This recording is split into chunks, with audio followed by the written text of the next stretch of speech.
La signalisation routière est bien visible dans le Grand Libreville comme dans les grandes agglomérations à travers le monde. Sauf qu'elle est parfois ignorée par certains usagers, comme ici, en face du lycée national Léon-Mba, où ces derniers traversent au détriment du passage clouté. C'est un danger pour eux. Il faut bien, les signalisations sont là pour réguler la circulation, c'est-à-dire traverser correctement sans danger. Même si le feu est vert, il n'attend pas. Mais il préfère parce qu'il voit qu'il y a de l'espace et il traverse.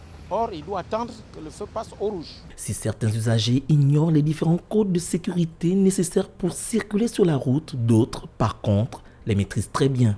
Je regarde d'abord s'il n'y a pas un véhicule qui est tout près. S'il est loin, en ce moment, je commence à m'engager sur ce passage-là. C'est quand le feu est rouge.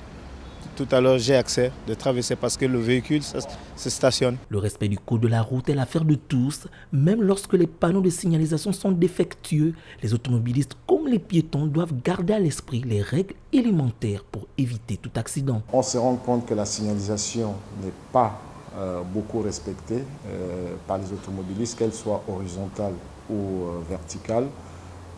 Il faut rappeler que nous avons la route en partage et que l'usage de la route est codifié.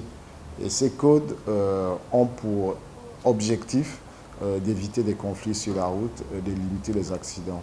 Donc il est important et même vital que tout le monde respecte ces règles-là pour infléchir la tendance haussière des accidents que nous observons. Selon le taux de mortalité, les usagers de la route les plus vulnérables sont les piétons, les cyclistes et les deux roues. C'est pourquoi on indexe les conducteurs. Ils doivent impérativement respecter le code de la route. Le but est de protéger le plus grand nombre pour éviter des drames sur la voie.